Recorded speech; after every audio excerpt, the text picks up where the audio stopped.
A nossa proposta, o nosso propósito aqui é ser o quê? Transformadas. Exageraram aqui no tamanho da letra, né? Eu acho que é para poder ficar mesmo bem marcado, né? Para ficar bem marcado, para ninguém esquecer. E eu quero te dizer, amadas, que o propósito de Deus realmente é nos transformar.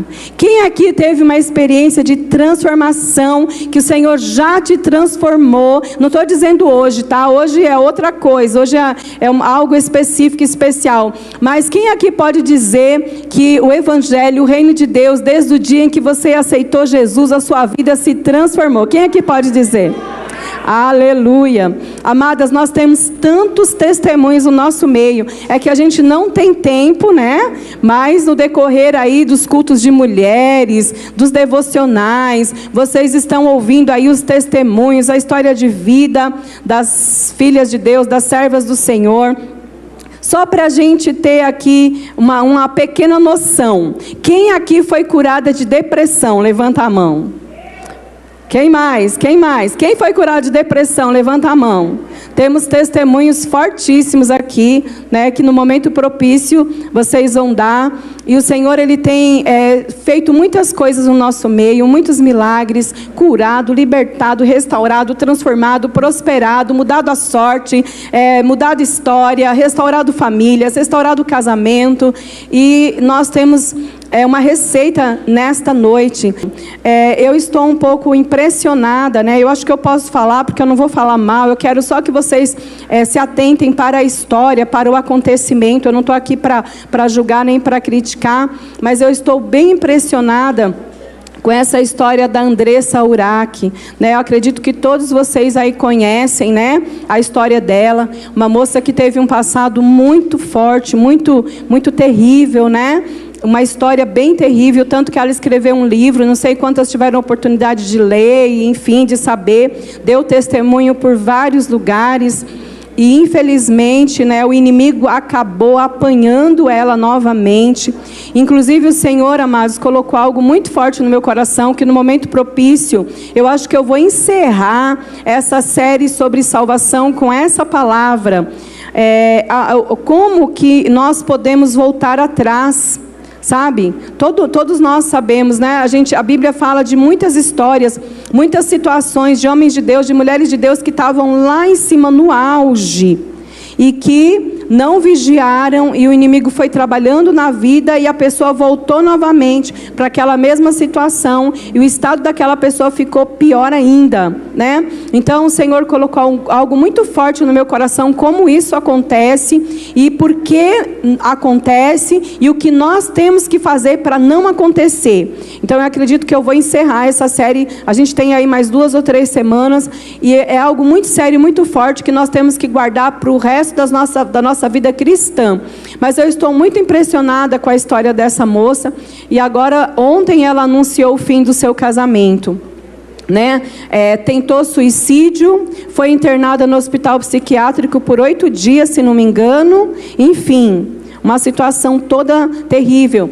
E ela está dizendo, se autodenominando que ela tem uma doença que é borderline, não é isso que chama? Síndrome de borderline. Enfim, amados, tem tanta doença por aí, né? Tanta doença. Eu não estou aqui para criticar nem para falar das doenças psicológicas, mas eu quero dizer para vocês que tudo isso tem um fundo espiritual. Nós não vamos ser ignorantes e dizer, não, é tudo espiritual, não. Mas eu quero te dizer que o espiritual mexe com o restante. O reino espiritual mexe com a alma da pessoa, o reino espiritual mexe com o seu físico. A Neuci ministrou aqui hoje de manhã sobre rejeição, e ela falou algumas coisas muito fortes e muito sérias. E esse espírito de rejeição, ele é terrível, e ele acompanha a pessoa pelo decorrer da sua vida inteira. E ela falou sobre uma história bíblica da mulher encurvada, uma mulher que passou 18 anos encurvada, e quando ela se encontrou com Jesus, Jesus repreendeu o espírito de enfermidade dela, e imediatamente ela se endireitou. E essa mulher, ela estava na sinagoga, ela estava na igreja, ela estava diante do Senhor, entre aspas, mas ela não havia sido curada. E quantas vezes nós até estamos ou podemos estar na presença do Senhor, na igreja, durante anos e ter áreas da nossa vida deficientes, ter situações das nossas vidas que nos fazem viver encurvadas, ter situações nas nossas vidas que nos fazem viver de cabeça baixa, que nos fazem viver envergonhadas. Eu posso dizer para vocês que eu já vivi situações assim, aonde eu vivia envergonhada. Mas sabe o que o Senhor fala? Que para cada dia de vergonha, Ele tem para nós dupla honra. Olha só, que coisa tremenda. Nas áreas onde nós mais sofremos, nas áreas onde nós mais somos envergonhadas, é a área onde o Senhor mais quer nos usar.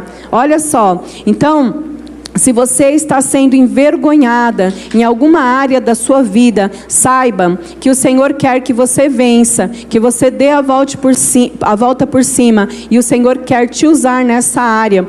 Então, eu fiquei impressionada. Essa moça, ela está totalmente desesperada, né? Aquilo que aconteceu com ela foi o que nós ouvimos aqui de manhã, quando nós ouvimos sobre sentimentos tóxicos. O que aconteceu com ela foi o que nós ouvimos aqui de manhã sobre a rejeição. Essas pessoas que têm essas histórias muito fortes, que não conseguem vencer muitas vezes, que não conseguem nem permanecer dentro da igreja, é justamente, amados, a falta de cura. Falta de cura, e às vezes não é uma cura espiritual simplesmente, mas é a cura da alma, porque nós somos um ser trino, nós somos feito espírito, alma e corpo, e o Senhor, Ele quer curar o nosso espírito, a nossa alma e o nosso corpo, e nós precisamos nos abrir para isso, nós precisamos dar lugar para o Senhor nos curar. Então, o que está acontecendo com ela, o que acontece com muitas pessoas, é exatamente isso, os sentimentos tóxicos, que vão tomando conta do nosso coração, da nossa mente, da nossa vida, do nosso dia a dia.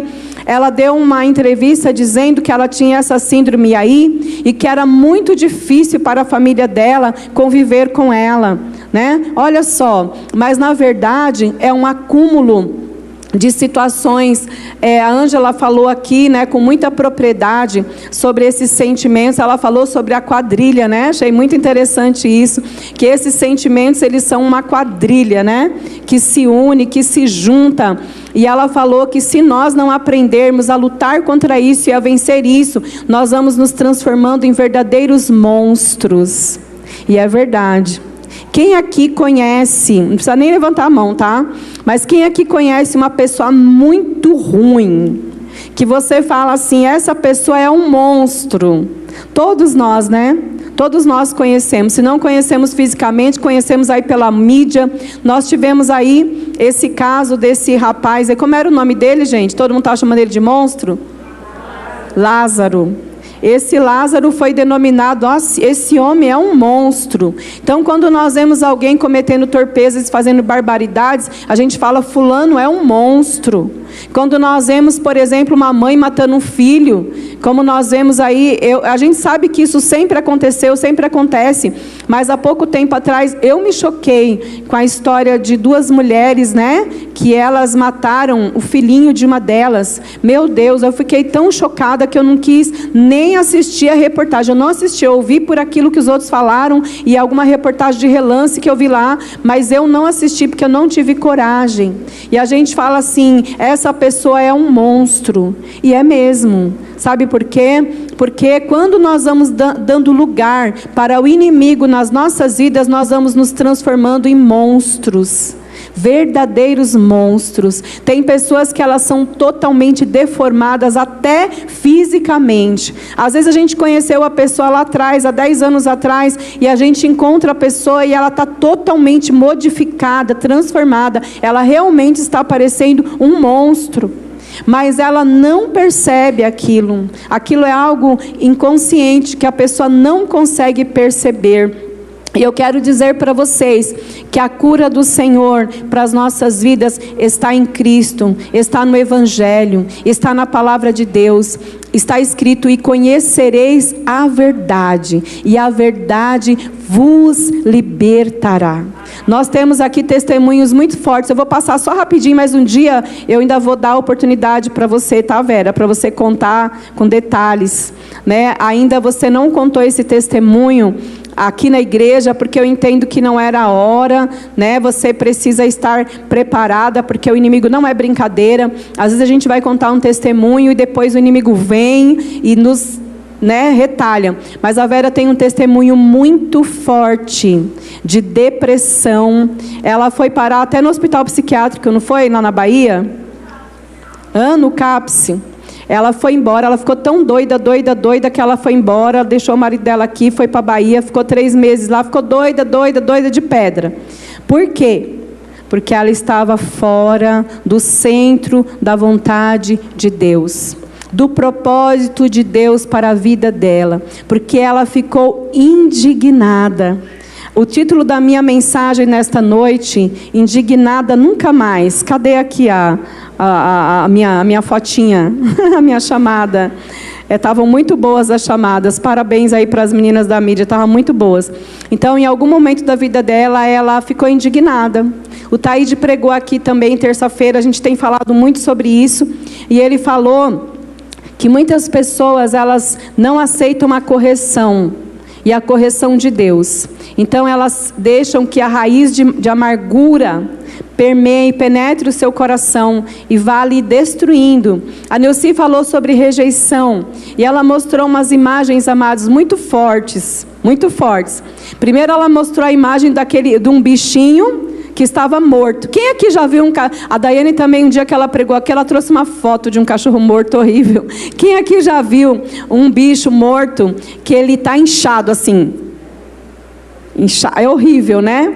Então a Neuci mostrou essa foto do bicho todo estirado lá e os abutres tudo em redor, em cima.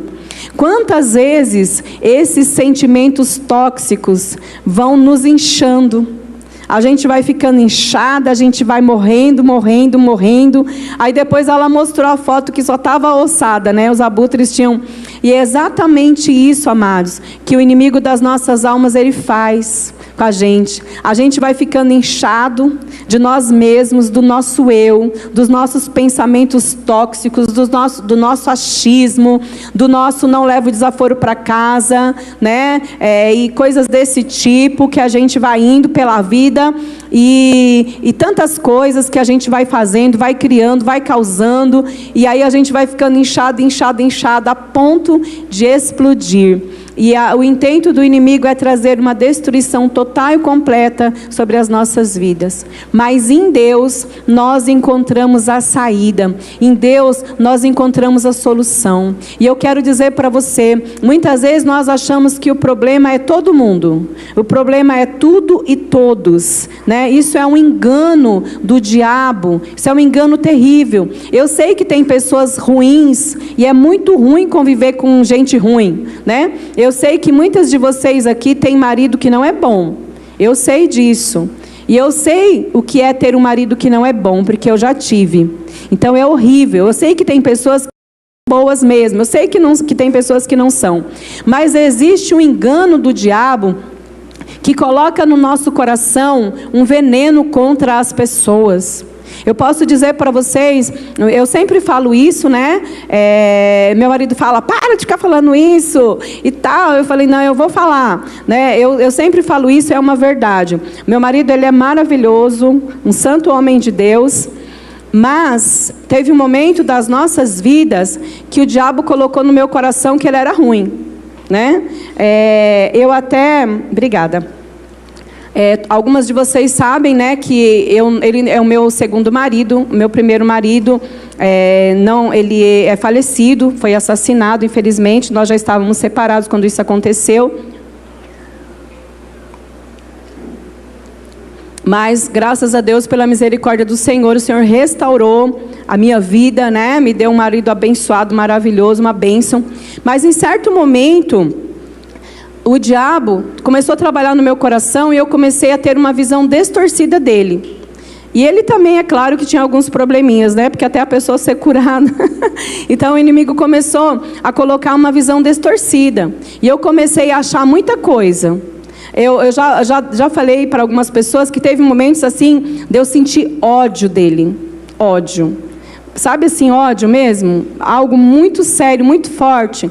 Mas sabe o que era aquilo? Era algo do diabo, entendeu? Que queria que eu visse só o lado ruim. Sabe o que a palavra do Senhor fala? Se os teus olhos forem bons, todo o seu corpo será luminoso. Se os seus olhos forem maus, todo o seu corpo será tenebroso. Você sabia que o diabo coloca um óculos em você para você ver o mal?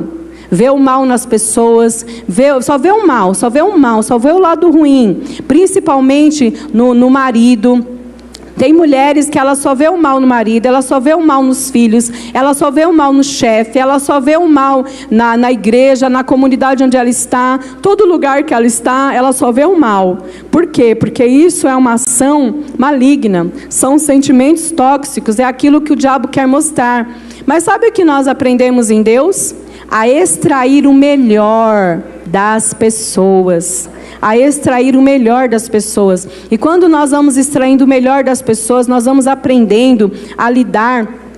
Realmente, quando você começa a extrair o melhor, quando você começa a ter paciência, quando você começa a tolerar, quando você começa a orar, quando você começa a entender a responsabilidade que você tem com aquela pessoa, seja o seu marido, seja o seu filho, seja quem quer que seja, quando você começa a entender a responsabilidade que você tem e a lutar no reino espiritual pela vida dessa pessoa, a pessoa começa a melhorar. Olha só que coisa tremenda. Quando nós entendemos a nossa responsabilidade. Caim, ele falou assim para Deus. Deus perguntou para ele: ô Caim, onde está seu irmão?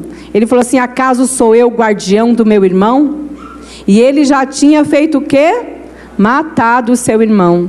A Bíblia fala sobre o primeiro homicídio, né? Primeiro homicídio aconteceu na casa dos crentes.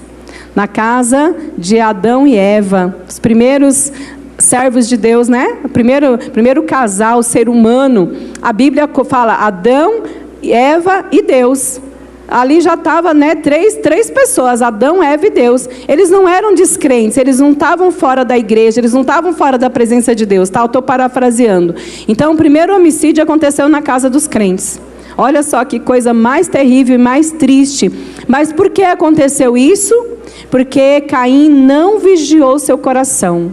Ele começou a ter raiva do seu irmão, ele começou a ter um sentimento ruim contra o seu irmão, ele não dominou aquele sentimento e até que ele chegou a matar o seu irmão. Então eu quero te dizer que você é sim guardiã do seu irmão. Você é guardiã da sua casa, você é guardiã do seu marido, você é guardiã dos seus filhos, você é guardiã da sua família, dos seus parentes, da sua mãe, dos seus irmãos mesmo de sangue. Nós somos guardiões uns dos outros. Nós somos guardiões uns dos outros. E qual que é o nosso papel? Lutar pela vida uns dos outros e não deixar o inimigo se apoderar e se apossar dessas pessoas. Amém?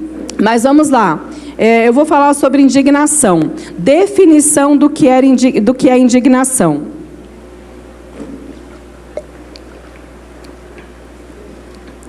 Indignação é exaltação provocada por afronta, injustiça, sentir um forte descontentamento, desprezo, frustração, raiva por algo ou por algo injusto. Uma emoção excessiva. Olha só, vou repetir. O que é a indignação? Exaltação provocada por afronta, injustiça, é sentir um descontentamento, um desprezo, uma frustração, uma raiva por algo injusto. É uma emoção excessiva. Gente, quem aqui já ficou indignada? Todo mundo, né? A indignação é algo tão terrível que a gente parece que não consegue controlar. Vocês já perceberam isso? Quando a gente fica indignado sobre alguma coisa, eu antes, né, quando eu ficava indignada por alguma coisa, e até hoje, é que faz bastante tempo que eu não fico indignada, eu nem ligo muito para muita coisa, eu não ligo para quase nada, graças a Deus. É muito difícil alguma situação me deixar indignada, mas a indignação é aquele sentimento terrível que a gente não controla, a gente quer ficar falando sobre aquilo,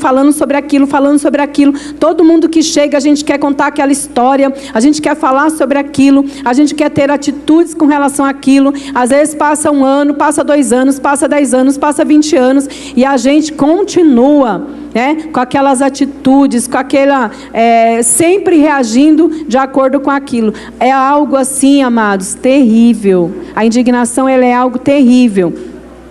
É cólera, revolta, que significa rebelião. Todo tipo de revolta significa o quê? Rebelião. Por quê? Porque o Senhor, Ele não nos chamou e não nos ensinou a ficar revoltado. Você já viu aquela frase? Estou revoltado, estou revoltada. Né? Está revoltado com gás, estou revoltado com isso, estou revoltado. Nós não fomos chamados para ser revoltados, né? Nós não fomos chamados para ser revoltados. Por quê? Porque a revolta, ela significa rebelião, desordem, motim. Por exemplo, por que os presos tocam fogo no colchão lá na cadeia? Porque eles estão revoltados, porque eles não aceitam aquela situação, aquela condição, porque eles querem uma condição melhor de vida, porque eles querem ordem. Mas quem quer ordem não vai para a cadeia, ok? A não ser que seja por uma injustiça. Quem vai para a cadeia é quem vive em desordem. Então é uma incoerência. É motim, geralmente causada por sentimentos extremos de justiça própria. Já viu aquela coisa? Fulano fez ou quer fazer justiça com as próprias mãos. Dá para a gente fazer isso, gente? Fazer justiça com as próprias mãos? Não tem como. Nós temos que depender da justiça de Deus e da justiça dos homens. Nós não podemos fazer justiça com as próprias mãos, porque quando nós fazemos justiça com as próprias mãos, nós nos tornamos tão culpados, tão criminosos, quanto a pessoa que cometeu aquele erro. Então a palavra de Deus fala que a justiça pertence ao Senhor. Nós não podemos fazer justiça com as próprias mãos. Vamos lá ver onde eu parei. A indignação nos inflama. Olha só, a indignação nos inflama, eleva a nossa temperatura, porém é preciso ter controle sobre as nossas emoções. Uma pessoa inflamada com temperatura elevada não raciocina com sabedoria e prudência. Por isso, não podemos nos indignar com o comportamento errado dos outros. Olha só, nós precisamos ter domínio próprio. Falando numa linguagem popular, um erro não conserta o outro. Né? Nós não podemos agir de acordo com a atitude de terceiros. As nossas atitudes não podem ser de acordo com a atitude de terceiros. Quem já viu aquela frase que fala assim: se me tratarem bem, eu trato bem também. Se me tratarem mal, eu continuo tratando bem, porque cada um dá o que tem. Olha só, a boca fala do que o coração está cheio. E nós precisamos, nosso coração precisa estar cheio do quê? De Deus, da palavra de Deus, da verdade de Deus. Porque quando nós tratamos as pessoas à altura, no mesmo nível, nós dividimos com elas aquela vida destruída que ela tem, aquele tormento, aquela perturbação, a gente acaba dividindo, né? A gente acaba tomando para as nossas vidas uma parte daquilo. Então, nós precisamos ser diferentes, né? Olha só. Uma pessoa inflamada, isso que eu já falei, né, sobre a temperatura, ela não raciocina com sabedoria e com prudência. Olha só, uma pessoa inflamada, ela não raciocina com sabedoria e com prudência. Por isso, não podemos nos indignar com o comportamento errado dos outros. Nós precisamos ter domínio próprio. O eixo de um trem, se aquecer demasiadamente e não tiver corretamente lubrificado, a fricção criará aquecimento e comprometerá a segurança desse trem. Por isso, nós precisamos estar cheios do Espírito Santo e sempre bem lubrificadas. Essa é a necessidade de nós termos comunhão com Deus. Essa é a necessidade de nós estarmos cheios do Espírito Santo. Essa é a necessidade, porque um trem, quando ele não está bem lubrificado, ele está correndo risco, né? Nós nos colocamos em risco quando nós não estamos bem lubrificadas diante das situações, quando nós reagimos diante das situações. Há mulheres ou há pessoas de pavio curto, e muitos que nem têm pavio, que se inflamam por qualquer coisa. Olha só, tem pessoas que falam assim: eu tenho pavio curto. Eu quero te dizer que Deus quer alongar o seu pavio nessa noite, amém? Porque o pavio curto não nos leva a nada. O pavio curto faz com que a gente tenha muitas percas, muitos prejuízos, né? Quantas pessoas aqui tiveram percas irreparáveis? Tem uma pessoa aqui, eu não vou falar o nome dela não, tá bom? Mas ela está aqui agora, nesse momento, no nosso meio. Mas ela viveu uma situação bem terrível, ela sabe que eu estou falando dela. Ela viveu uma situação bem terrível, né? Uma situação onde ela foi traída. Lá atrás, muito tempo atrás. E depois nós conversando, né, quando a gente se conheceu, fez amizade e tal, e ela veio para cá, e ela falou: olha, se eu tivesse o entendimento que eu tenho hoje, eu não teria perdido a minha família, eu não teria perdido o meu casamento. Então, porque ela teve o pavio curto, o marido dela teve um deslize, o ex-marido, né, era um homem bom, era um homem de Deus, era um homem que era um bom marido para ela e tudo, mas no momento de fraqueza, começou a trabalhar muito, não tinha mais tempo para buscar Deus, para ir para a igreja nem nada, e aí ele foi se enfraquecendo, acabou deslizando, tendo envolvimento com uma pessoa lá no trabalho. Quando ela ficou sabendo, ela ficou louca de pedra, não pensou, não raciocinou, e ela pôs ele para fora de casa. E ele nem tinha essa intenção, ele não ia ficar com essa pessoa, mas como ele não tinha onde morar e tal, ele acabou indo e está até hoje, infelizmente, né? Olha só, mas ela disse: se eu tivesse o entendimento que eu tenho hoje, eu não teria agido dessa forma. Então, amadas, e nós temos também situações aqui no nosso meio, que aconteceu aqui dentro da igreja não, tá? Lá fora. Mas aconteceu com a pessoa aqui da igreja, e dentro de uma orientação, né, dentro da palavra de Deus, onde nós como igreja orientamos, lutamos, guerreamos, ministramos, ensinamos, ela perdoou e hoje a família dela está restaurada. Glória a Deus. Então são duas histórias com finais diferentes. Uma que tinha Deus no controle, que resolveu se submeter, se humilhar. A palavra do Senhor fala que os humilhados, o Senhor exalta, né? Os humilhados, eles vão ser exaltados. O Senhor, Ele exalta aquele que se humilha na presença dEle. Então, quando a gente está de cabeça quente, a gente faz muita bobagem. Quem aqui já viu uma figurinha que o pessoal coloca aí no Facebook, que a mulher está jogando o marido pela janela e a outra está com a cesta embaixo, no apartamento de baixo, para pegar? É verdade. É verdade. Tem mulheres que no auge da situação, né, joga lá fora pela janela e a outra já está lá embaixo com a cestinha para poder pegar.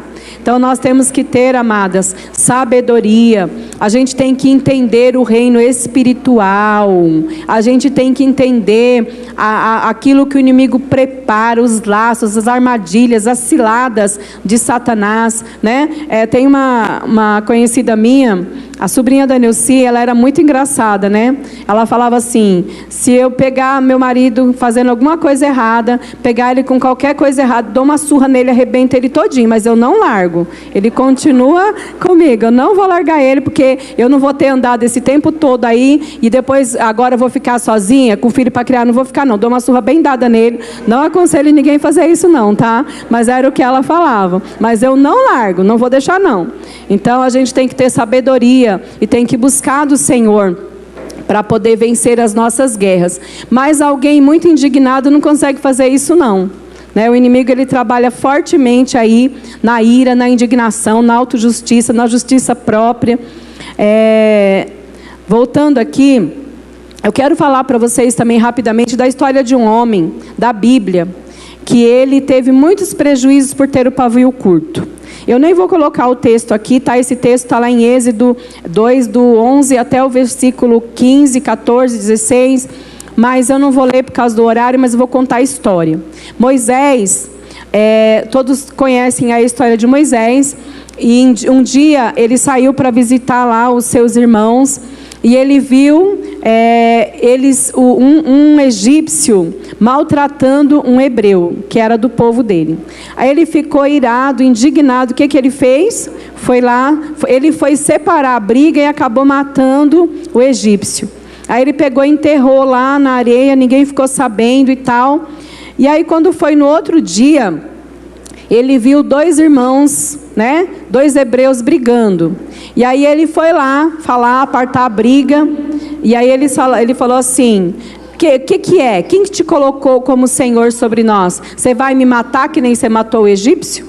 E aí ele ficou desesperado, apavorado, com medo e fugiu. E Faraó também queria matar ele. Sabe, amados, o Senhor sempre me falou que Ele me chamou como Moisés, desde lá do início, do começo.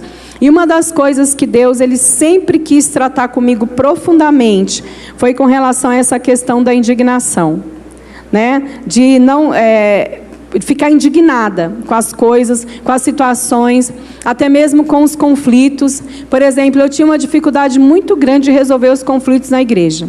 Porque quando eu via as pessoas brigando, me dava uma raiva, tinha vontade de bater em cada uma, entendeu? E era assim, eu não tinha muita paciência não. Eu lembro quando meu irmão era criança, né? Minha mãe está aqui.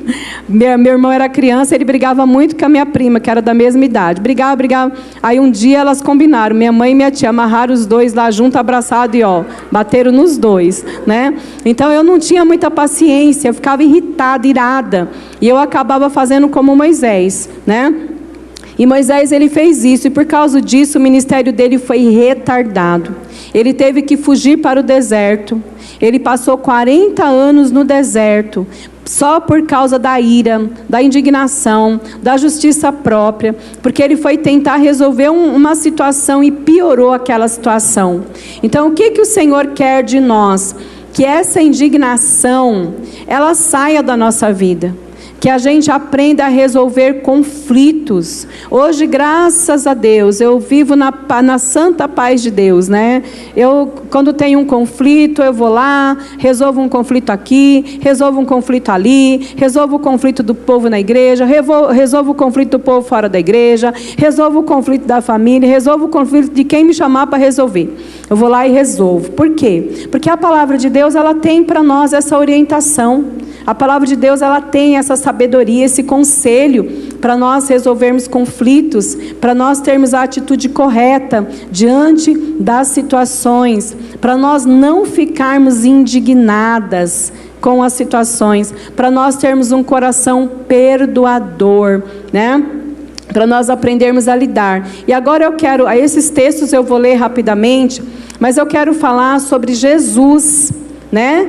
Que Jesus, amados, ele teve todos os motivos, assim como nós, Jesus também sofreu injustiça, Jesus sofreu abandono, acusação falsa, violência, rejeição. Olha só, Jesus sofreu tudo isso. Jesus, ele foi acusado injustamente daquilo que ele não tinha feito. Jesus sofreu violência quando eles esbofeteavam ele, davam na cara dele e falavam, vai! Davam um soco na cara dele e falavam, você não é profeta? Agora revela aí quem foi que te bateu, né? E coisas horríveis desse tipo, rejeição, porque no momento mais difícil da sua vida, os seus discípulos todos o abandonaram. Muitas coisas tristes aconteceram com Jesus, mas ele não ficou indignado. Olha só, então nós temos um exemplo para nós aprendermos com Jesus a não estar indignados. Coloca aí para mim, Mateus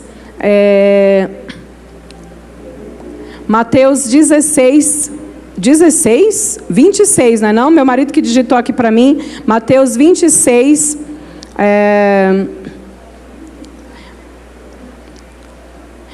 Mateus 26, vê se é 26, 32.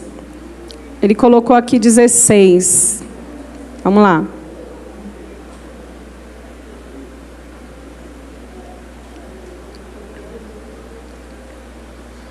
Vamos lá. Jesus alertou-os antes que a noite terminasse. Vocês irão se dispersar por causa do que vai me acontecer. Aliás, amados, eu vou ler um texto antes, acho que ele inverteu aqui um pouquinho. Coloca para mim Mateus 26, do 20 a 21. Mateus 26, do 20 a 21. Diz assim, depois do pôr do sol, ele e os dois estavam à mesa durante a ceia. E ele disse, tenho algo difícil, mas importante para dizer. Um de vocês me trairá. Então Judas, o traidor, afirmou, eu é que não sou.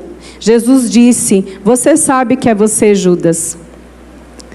Jesus alertou-os antes que a noite termine. Vocês irão se dispersar por causa do que vai me acontecer. Isso é para cumprir um texto das Escrituras que diz, vou ferir o pastor e as ovelhas serão desorientadas.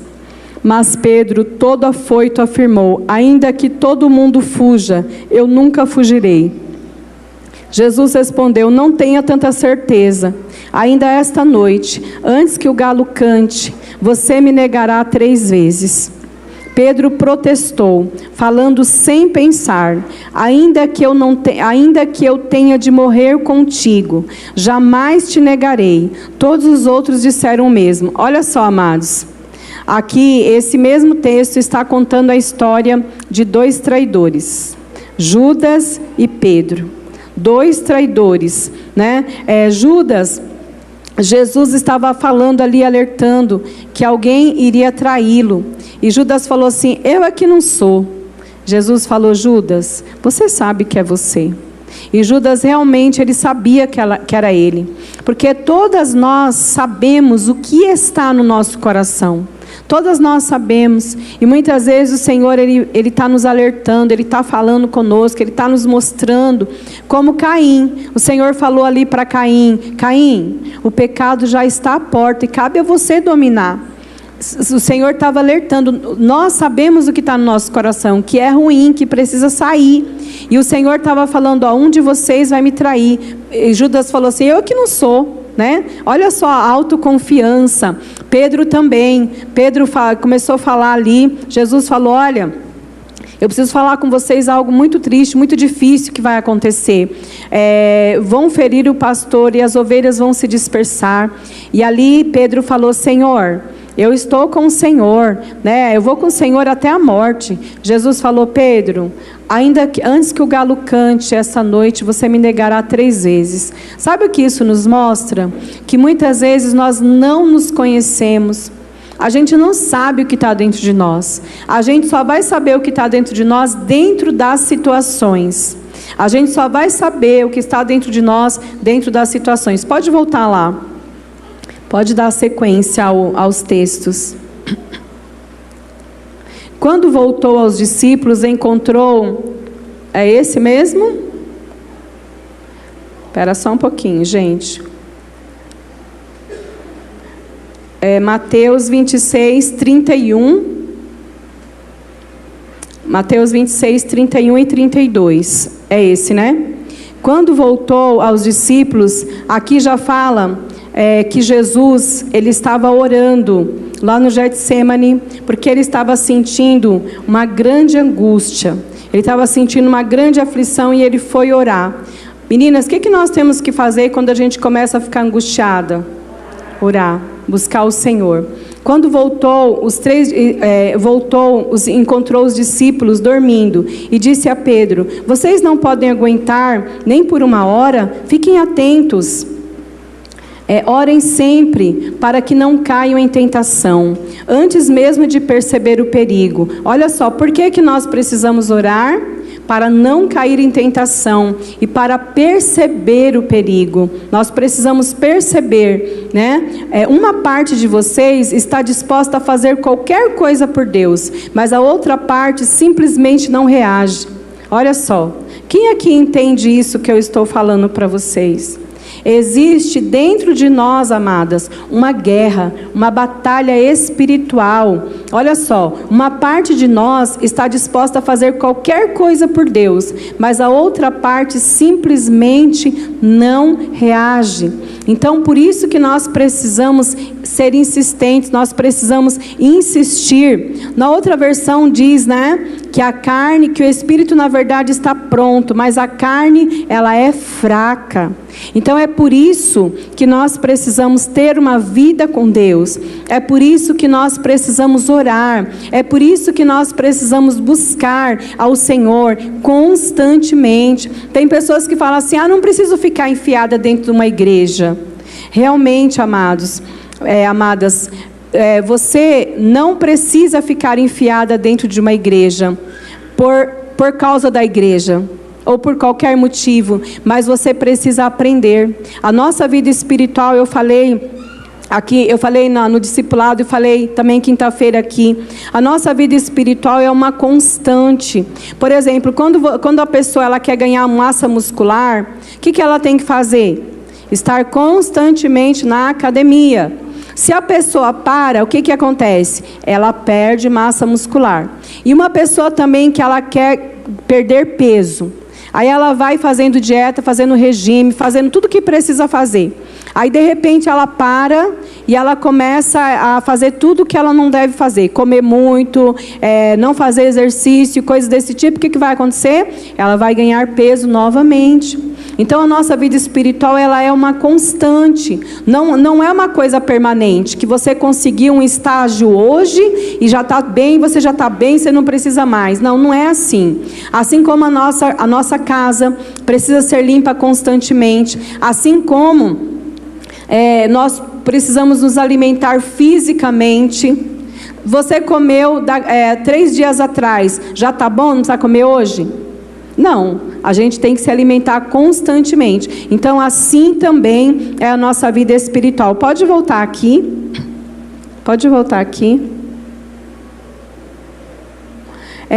Orem sempre para que não... Bom, nós já lemos esse. Pode passar o próximo.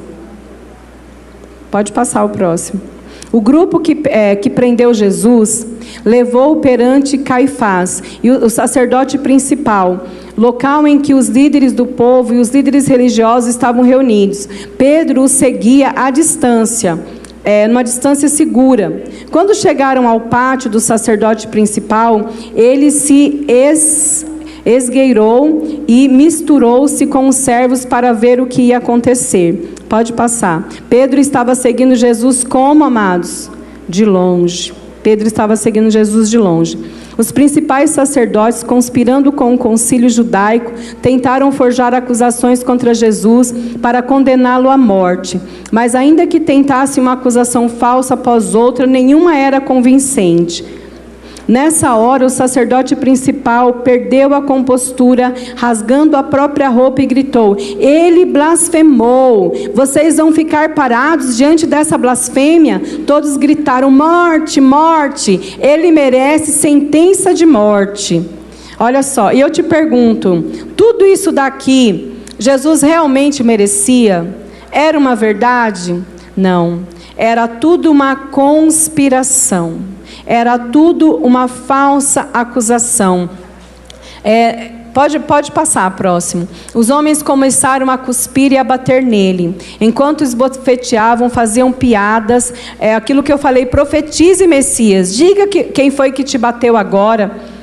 Durante todo esse tempo, Pedro estava sentado lá fora no pátio. Uma empregada encarou e disse: você estava com Jesus o Galileu. Na frente de todos, ele negou: nem sei do que você está falando. Enquanto ele caminhava na direção do portão, alguém disse às pessoas que estavam ali: esse homem estava com Jesus o Nazareno. Pouco depois, alguns dos que estavam ali, aproximando-se de Pedro, disseram: você é um deles, seu sotaque o denuncia. Então Pedro ficou muito nervoso e começou a esbravejar, jurando: nunca vi esse homem.